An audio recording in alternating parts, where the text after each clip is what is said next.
Hello, this is Pat Walker at MissionWinners.com, and I love questions because that means people are really thinking about things.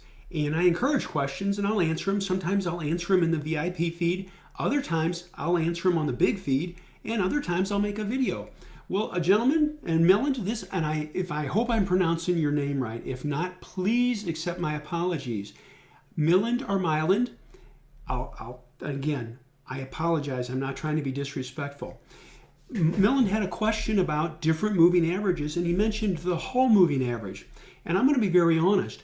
I don't know anything and didn't know anything about the whole moving average. But here's what I did. I did some work and a little bit of research on it and found out about a smoothing type of moving average. And I have to share this with you. I've noodled around with scores of moving averages for 30 years. Done a tremendous amount of research on it and tried this one and tried that one. At one time, I used the 10-period simple, and then I switched to the 5-period exponential moving average because of Ed Secoda's work and the work that influenced him from Richard Donchian, and that's spelled D-O-N-C-H-I-A-N, Donchian, if anybody's interested. Anyway, here's what I've found, and I think this is really important.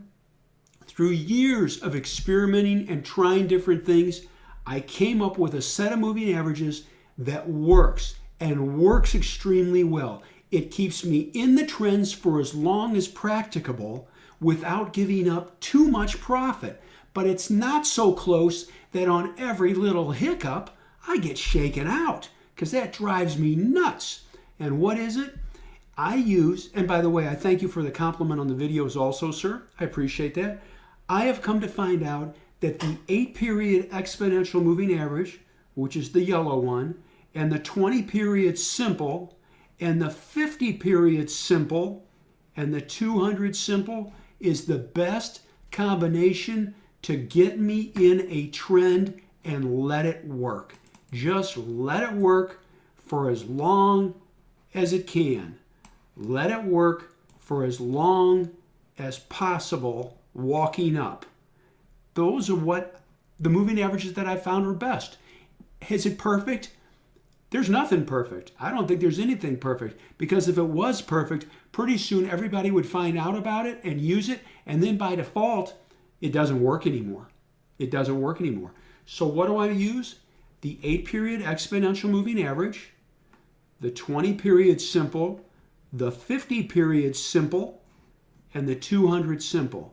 And it works extremely well. At one time, I did use the 5-period exponential. And again, that was related to work with Richard Donchian and Ed Secoda. And it works great with commodities.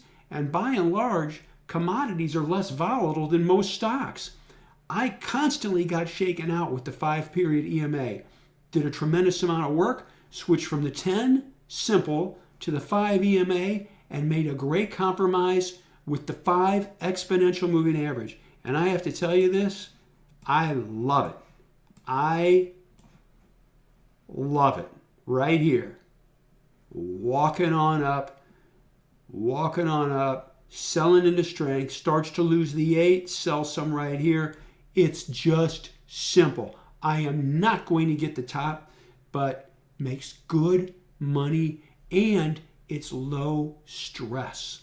So Milind, I hope that helps you. It's a great question. And again, through an evolutionary process of over a couple of decades, these are the ones that work best for me. I did use the 10-period simple, switched to the 5 EMA, made a compromise, and my tight moving average is the 8 exponential moving average. And the 20 simple, 50 simple, way down here is the 200. If I got a problem down here at the 200, something's wrong.